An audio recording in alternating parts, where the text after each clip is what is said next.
All right, good afternoon, everyone. Thank you for coming to today's presentation. Today, we are going to discuss a two-generation parent program that's centered around improving school, community, and university partnerships or relationships. Before we jump into the program and giving you an overview and going into our Q&A, we are just going to give you a little bit of background about myself and my colleague, and then we'll move forward. Okay, good afternoon, everybody. My name is Marcus Anthony, and I work at the Cornwall Center at Rutgers University in Newark. And my job entails working on various initiatives with the overall goal of improving life outcomes for people who reside in the local community. And just a little bit of background, I first started my career as a teacher and school administrator, mostly in the West Ward of Newark. And so since then, I've transitioned. I work at the Cornwall Center, and a lot of the work that I do is still centered around the same population that I worked with when I was a teacher and administrator. And I'm really glad to see a diverse group of people here. And we look forward to having a nice conversation and being able to introduce the program to you. Hi, everyone. My name is Ahmad Watson. I also work at the Cornwall Center, where our work is centered around using intellectual, using community resources and relying on our intellectual contributions to revitalize Newark and urban communities. And prior to coming to the Cornwall Center, I worked for Newark Public Schools as a community engagement specialist as well as a family advocate.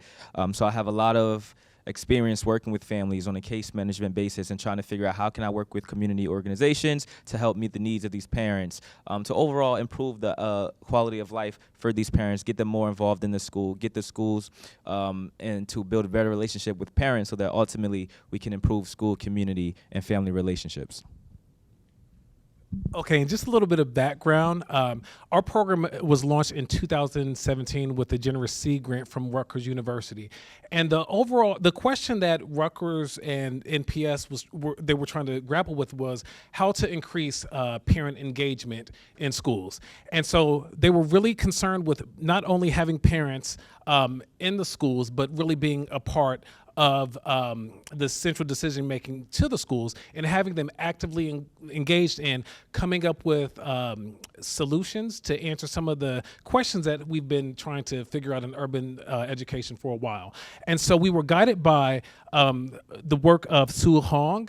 And we were also guided by a lot of the work that was going on in Chicago. Chicago had a program called the Parent Mentor Academy, and they brought in parents, often single mothers who were unemployed or underemployed, to come into the schools. And they would be able to provide academic support and serve as cultural brokers to the teachers in the school. So they would come in and work for 100 hours, and a reward for their engagement was that they would receive a gift card at the end of their experiences. And what they learned in Chicago is that by having parents and inviting them in and having them working intimately in schools for 100 hours, that they were able to build long-lasting relationships and permanent relationships in the school. And so instead of just working 100 hours, they would continue to stay in the schools. They would work, in certain cases, thousands of hours, and some even eventually became paraprofessionals in the school. And there have been instances where parents have gone from being in the schools in the parent mentor program to teachers. And so we wanted to make sure that when we started our program here, that we looked at another program in another state that did it right. So I just want you to understand that there was a lot that went into developing the program. So we knew that with Sue Hong's work, there are 3 phases of parent engagement. And sometimes there are questions as to, like, schools want to know, like, do we let parents in the schools, or what does it look like, right? And so there have been instances throughout the country where parents have been invited to schools, and the relationships have been somewhat interesting in terms of the development phase. So we learned a 3-phased approach through Sue Hong's work, which was induction, integration, and investment. And a little bit about induction.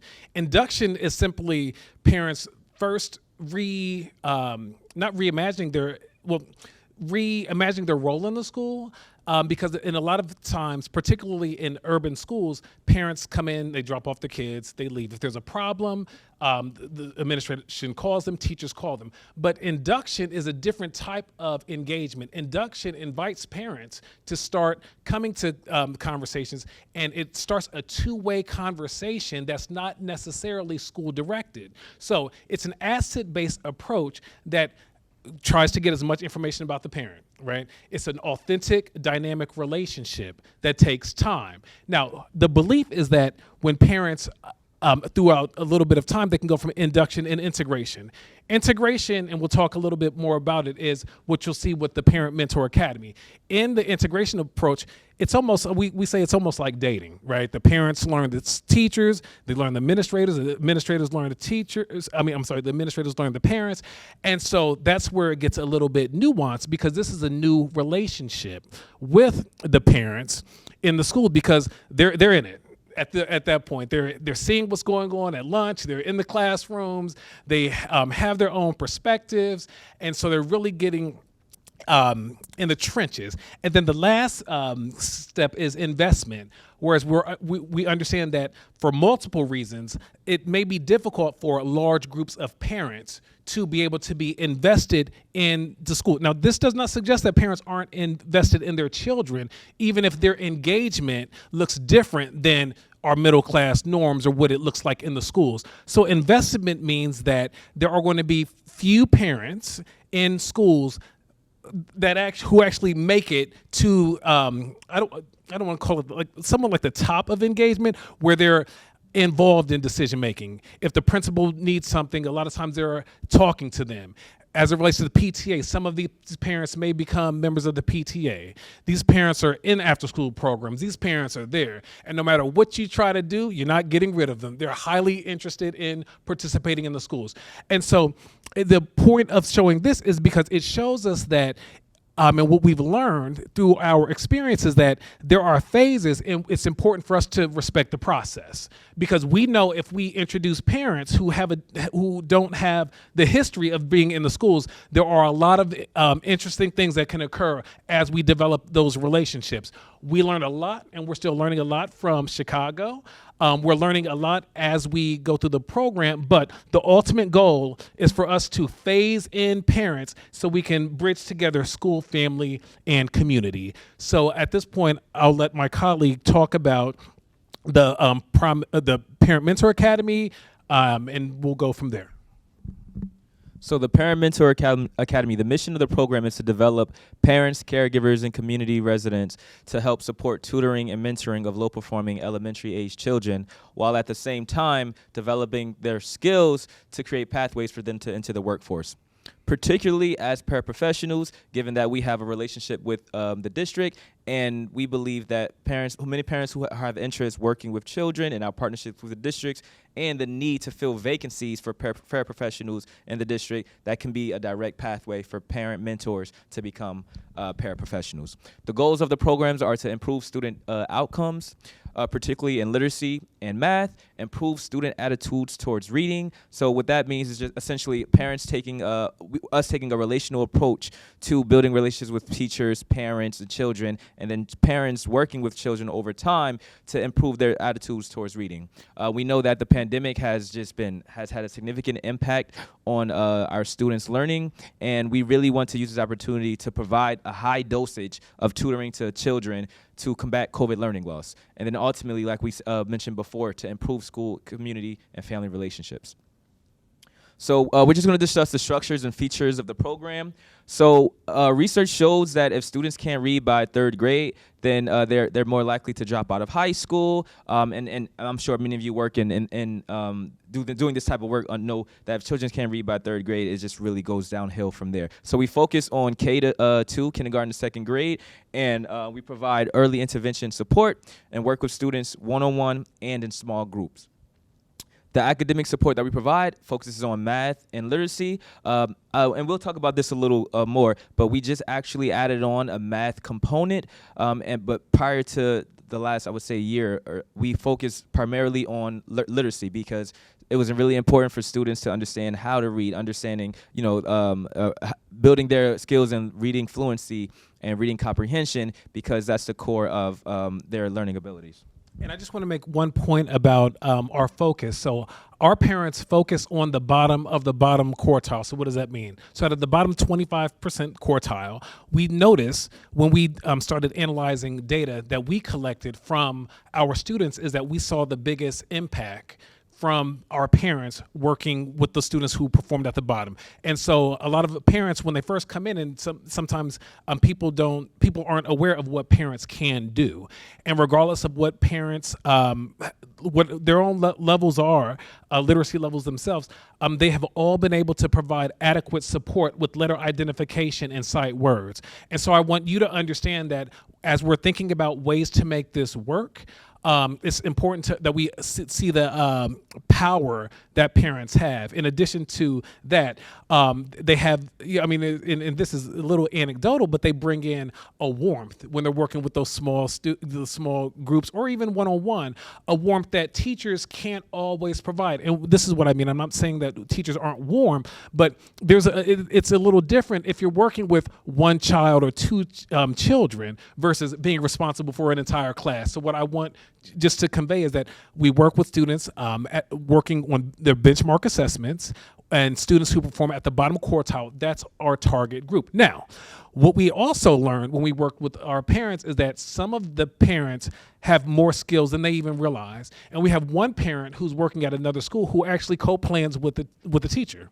So she sits, they actually do lesson plans together. They work during their prep period. She gets to school early, and she has that capacity to be able to do that. And this was a parent who didn't believe in herself when she first started. So it's important for us to understand that through this process and through the professional development and support, that they have a lot of they have unconventional approaches to address all of these topics. So even when we do professional development with them, we bring them into the professional development activities. And I think in a couple of slides, you'll actually see some of the professional development that they've done and brought to us, and professional development that they've trained other parents in and other paraprofessionals in. So another major component of the program is because understanding that, we're working with a lot of the children who are low performing throughout schools. Many of those children also deal with chronic absenteeism. So a lot of those children have attendance issues. So what we're trying to figure out is how can we work with schools to utilize the parents and mentors in the program to provide attendance support to those students and families who are low performing. And then we have a large focus on professional development and workforce development. And now what that means is doing professional development prior to them entering the classrooms to equip them with the skills to provide support to students, providing ongoing support, coaching, and feedback for the parents as they're working with their different children, but then also providing workforce development training that focuses on them figuring out what their goals are, what do they want out of their lives, and how can we support them to ultimately get them to enter the workforce. And lastly, data analysis and collection. One of the things that we are trying to do a better job at, but we've done, I would say, an okay job at collecting data and bringing parents into the process. So it includes having them write their experiences up every week, talking about what happened, what worked, what didn't. Having surveys, surveying teachers, surveying administrators, because we want to make sure that if there are some problems that need to be addressed, it's not too late. And because we know that at different phases of parent engagement, like at the induction phase, there are going to be some things that may come up that we need to work through. And we try to use data collection and analysis to address those problems or challenges, or even build off our strengths in real time. I'll give you an example of that. During COVID, we noticed that parents were spending a lot more time in the classrooms with the teachers, and so we were not fully prepared to start the math component, but we had parents who felt very confident in literacy, but they needed professional development math. And so based on trying to make sure that we were able to provide as much support as possible, we partnered with the Department of Urban Education here, as well at Rutgers Newark, as well as one of the math coaches, to help work through some of those challenges so parents were able to provide support in math. And had we not gone through data collection and looked at the reflections consistently, it may have they would have still been able to provide support, but they wouldn't have been able to necessarily provide it at the same level, because we wouldn't have had a way to understand that was problematic. Because as you know, during COVID, we could log into a classroom at 11 o'clock and it's supposed to be literacy, but then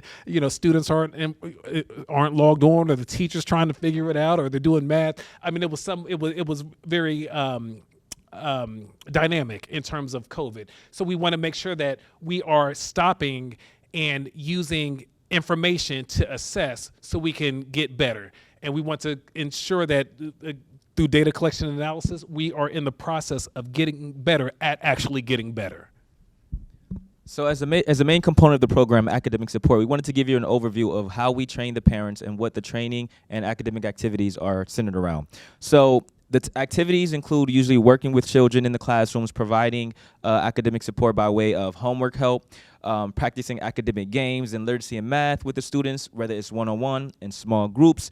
Reading with children, that's probably one of the major things that our parents do in the classrooms, and then also providing more general instructional support depending on what the classroom structure looks like. We do want to note that classroom instruction is not uniform, so we can have parents in 3 first grade classes, parents in 2 second and 3 second grade classes, and the support looks different in each class, whether or not they're working with some students at this time, whether or not they're working with one student at this time, and what they're building out working with the teacher to figure out how can we take an approach that looks at personalized and individualized education for each student that needs the support. Prior to entering the classrooms, we train the parents on, and the training is centered around K-2 benchmark assessments, as well as the district's curriculum. So whatever they're doing in the schools is what we incorporate in our training to equip the parents to provide adequate support. Some of the K-2 benchmark assessments that we focus on are letter identification, sight words, reading fluency, and then also math disciplines such as adding, counting, and looking at place value and number sets. If you look at the bottom of the screen, you'll see a highlighted section that says the Daily 5 Literacy Framework, and this is something that teachers use in the classrooms to provide that focuses on different activities to build students' literacy skills. So we ensure that after meeting with teachers, after meeting with the principals, and noticing that they're focusing on this framework, we had to learn the framework, learn from teachers, learn from the academic specialists, and then incorporate that into our training so our parents are equipped going into the classrooms. Okay, this is one of my favorite slides, I must say. Because this is the professional development, and parents actually create their own activities that they work with the students. One thing that we realized when we first started providing the professional development is a lot of it was new to the parents, and a lot of the support that parents were given were like the support was not rooted in what was similar to what is taught in Newark Public Schools. So with the state assessments or even national assessments. So what we did after we spent time actually showing them what they were, what were the assessments, going over what is a benchmark assessment, having certain conversations about benchmarks for end of the year benchmarks and where students should be in December or January. The parents were really excited, and so they took on the notion of creating games themselves. So what you'll see are examples of activities that parents have actually worked on. So we have one parent. We were working on letter identification sight words, and so she decided to not only just do the letters, but add in sight words and color code it. And so this wasn't even something that we were trying to teach when professional development just started. This is what they did. And so even looking at sight words, memory games, as well as making letter cards. So a lot of the activities that they learned, parents were actually able to go into the classrooms and take their activities on day one. So by the time they've gone into classrooms, they're ready. They have their bag of tricks. They have their games, and they want to get started. And so this was really interesting because when we had the first, when we ran our pilot, we did not do professional development this way. So it was a little harder for them to incorporate themselves into the classes. And so parents get excited about having these activities. During professional development, we actually play video, like, okay, so they go home, and I love the slide, I can stay on the slide forever, but what they'll do is they'll create these activities during professional development, and we ask them to go home and try them with their children, and then so they record it on their camera phones, and then so they bring it back, and then we provide positive feedback. And it's interesting because another thing that we noticed is that parents were actually able to get their children interested in reading as a result of the games that they were creating in professional development. Now, it wasn't something, I mean, I guess we didn't think through it and we didn't know to what extent they would get excited about these games, but like their excitement actually to this day still makes me excited because I didn't know that by having them learn this and learn the benchmark assessments that they would be so focused on working with their children, even when the children were younger than students who they were providing support to. So aside from academic support, what we aim for is for our parents to also provide attendance support, given that chronic absenteeism is a major problem in schools across Newark.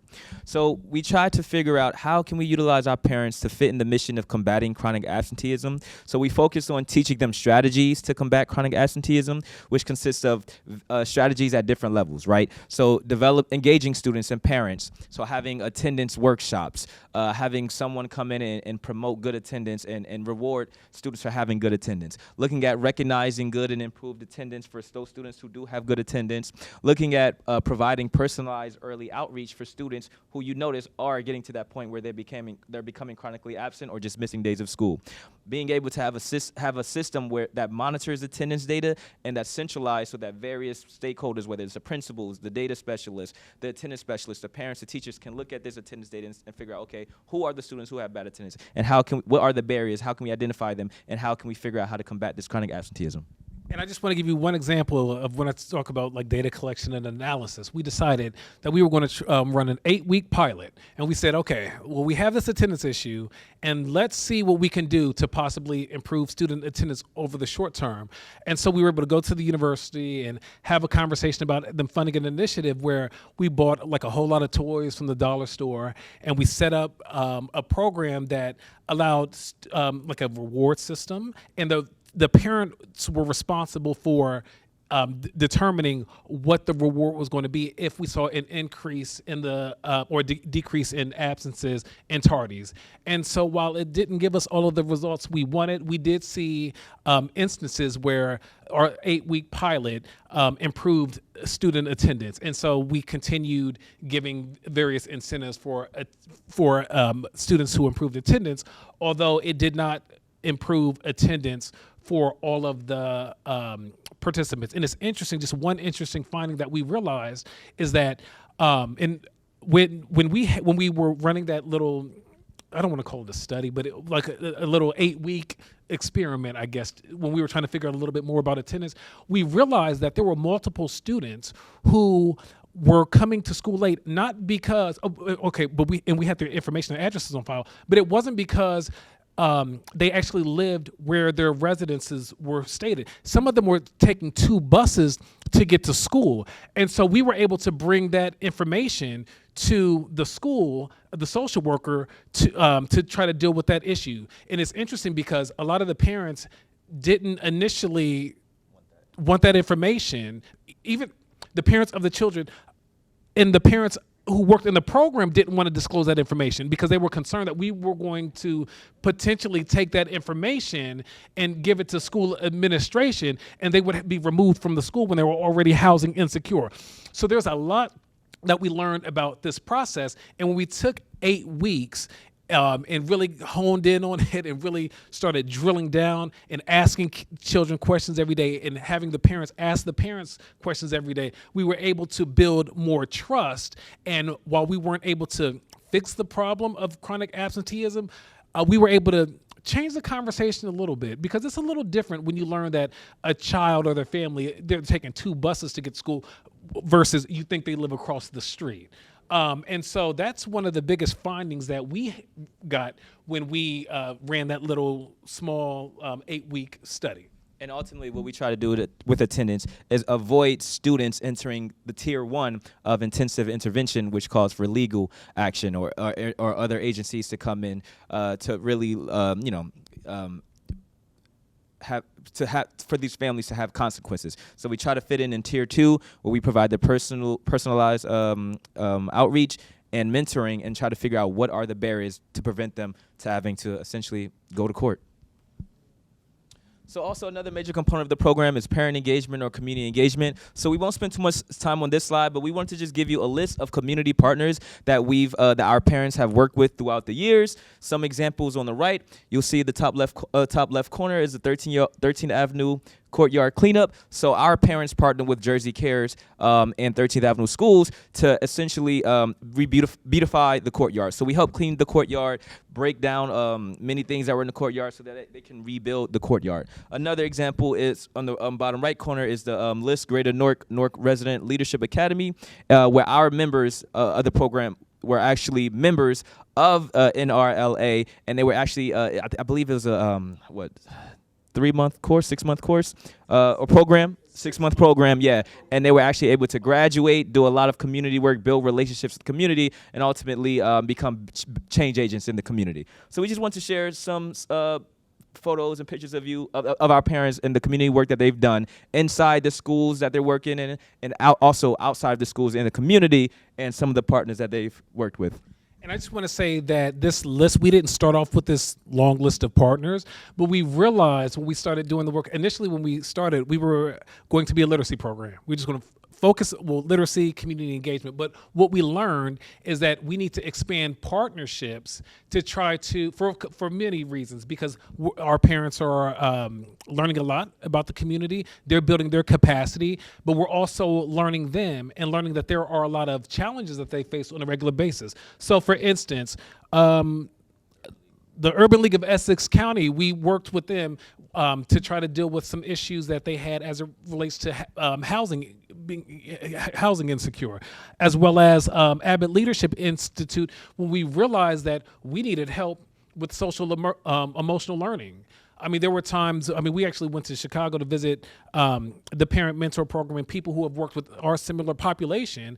And there was a time where we just had to ask them, just help us. How do we structure, we're getting a lot of information from these parents on a daily basis. So we instituted a professional development check-in, which is called PI. So we would check in to see how they're doing physically, how they're doing intellectually, and how they're doing emotionally, given the challenges that they were having.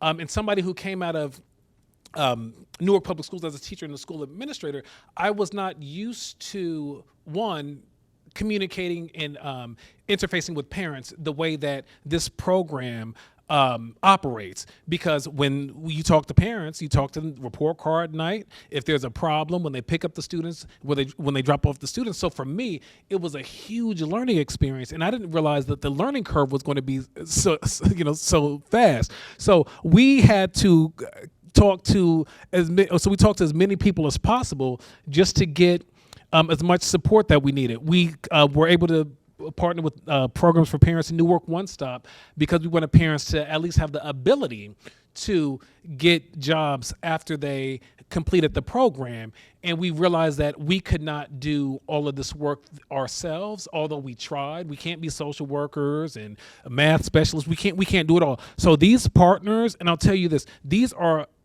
amazing people who work with these organizations, because they've done so much, and they have stayed with the parents, and they've stayed with the parents for years. And so I wanted to stress upon you the importance of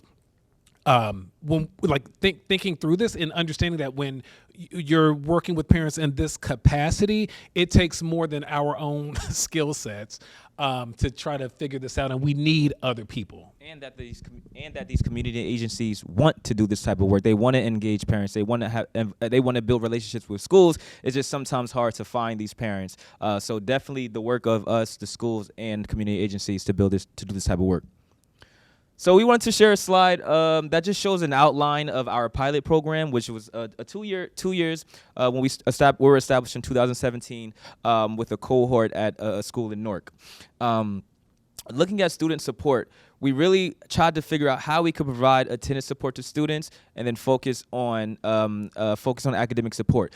first year, a lot of the support was non-academic and more so general, which we ended up making a shift a little later on. But we were just trying to get parents into school, right? Just trying to figure out how can we get parents into school? How can we get parents seen as assets? So essentially, whatever the teachers or the principal says, go. And at that time, the teachers needed support from the parents in different ways. So the support wasn't always solely focused on academics.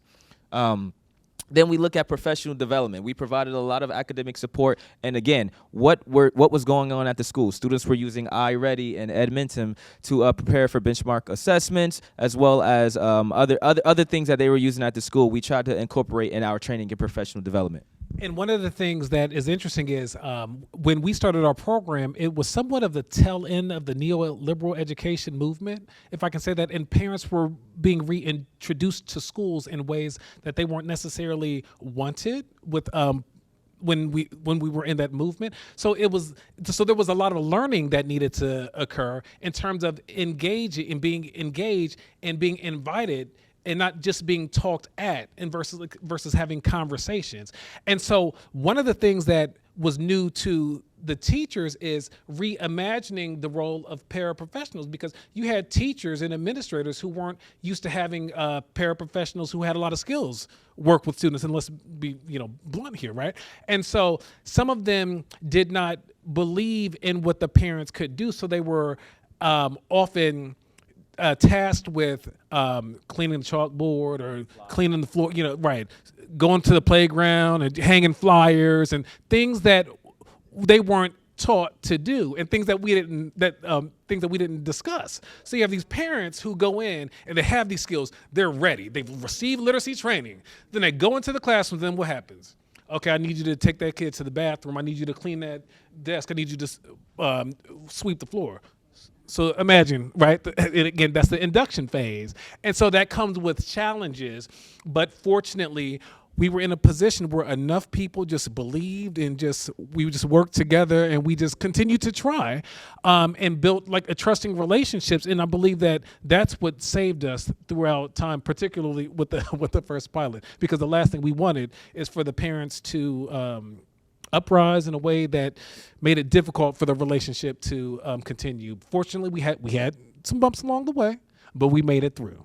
And during these first 2 years, we definitely relied on our partnerships with community agencies. For example, a lot of that workforce development training was led in partnership with some of our community agencies, such as NWK One Stop or the Urban League, where we actually, and this is something that we're trying to get back into, but we actually were able to partner with Program for Parents and NWK One Stop to allow parents to go through a course or a program where they will receive their child development associate at the end of that program, which essentially makes them more marketable and more valuable in the market of working with children in early childhood spaces.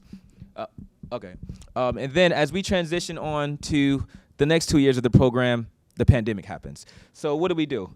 We have to figure out, how can we transition to a remote program? Is this program going to survive? How can we make this work? And at this time also, we were at the point of expanding to more schools in Newark with additional funding for the program and more investment and buy-in from schools. Because initially, there's a bit of mistrust there and seeing the parents in a certain way, but after parents were in the classrooms for a while, teachers saw them as assets, principals saw them as assets, got the word out, and other principals wanted this type of program at the school. You good? Going to these years, 2001, 2022, and this year, we were actually able to return to schools in person. During the previous years, parents were still able to work with students online. Obviously, they dealt with a lot of technological issues, and they dealt with their own issues as well, as they are parents, so they were homeschooling their own children while still trying to work with other children in the schools. So there were a lot of challenges during the years of the where they were doing remote learning, even with data collection. The district wasn't able to collect certain data on benchmark assessments because it was just a lot going on. So as we moved into this year, we really tried to figure out, okay, we're coming back into the schools, we're getting ready to provide more support. How can we make this work? Okay, so one of the things that we're tasked to do at the Cornwall Center is to continue to make evolutions or evolve as we try to deal with pressing challenges that exist. And one of the challenges that we have with the returning back to school is that we have different types of parents who want to be involved. We have parents who are vaccinated. We have parents who are not vaccinated and don't plan on ever getting vaccinated. And we also have parents who are newcomers or who don't have the credentials that the IRS thinks that you need to have to be able to work full time, or the government, right? And so what we're doing, in addition to our regular program where parents are working 20 hours per week in the classrooms, is we're having a literacy ambassadors program. And so this program is going to be somewhat modeled after Chicago, where we're going to invite parents to come into schools and work for approximately 100 hours and provide some literacy benchmark assessment support to students, as well as get introduced to schools. So we are looking to expand our partners to even invite some of them to come in to help our parents navigate the bureaucracies, not only in schools, but also in their communities. Because we know that parents, if given the opportunity and the support needed to participate in schools, they want to be there. And so they want to participate, and they're going to participate, but we want to make sure that we're building the relationship in a way that allows parents to participate in a way that's mutually beneficial. How does this benefit the school? How does this benefit the community? How does this benefit families? And so it's important that we understand that. And so we're in the process of finalizing that structure. So the 100-hour program would actually be different at different schools. It would be contingent upon the needs at that particular site. So we just wanted to share some of the lessons learned as we've been operating the program. So understanding that you're going to have to deal with bureaucratic issues or bureaucracy. So having different systems, working with the school system, working with the policies and procedures of Rutgers, working with the policies and procedures surrounding the grantor or the organizations that you receive funding from, and just trying to figure out how can we work with all of these systems and ensure that we're still trying to do this type of work.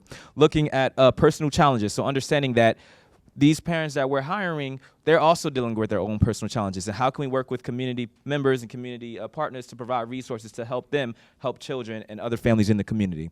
Taking a relational approach to building out this type of work. So understanding that parents are parents and they're also professionals. So how can we figure out how to help them build relationship with teachers and build relationships with students while we're at the same time building relationships with schools and community partners to be able to get buy-in and investment from them? Looking at expectations, understanding the expectations from the school, understanding the expectations from the parents who are providing support.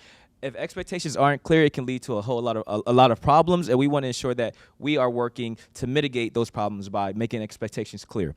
Looking at really honing in on data collection and documentation, understanding what is working, what's not working, how can we work with our program stakeholders and others to analyze this data and figure out solutions to problems and ultimately get better at getting better. And then also one thing that we've been learning and we're still dealing with is navigating through the pandemic. Once the pandemic happened, it just caused a lot of issues for the program, so we're still kind of coming back from that and we're just navigating through that process. Some of the accomplishments or promises that we want to share about the program is that parents were able to develop strong bonds with teachers and children. Parents were able to build social capital, working with these community organizations, working with the schools, being a part of the PTA, being a part of community organizations. They've been able to work with these people, work with these organizations and individuals and build social capital while at the same time getting a sense of self-transformation. So how did parents see themselves at the end of this program? How did parents see themselves as the program was going on?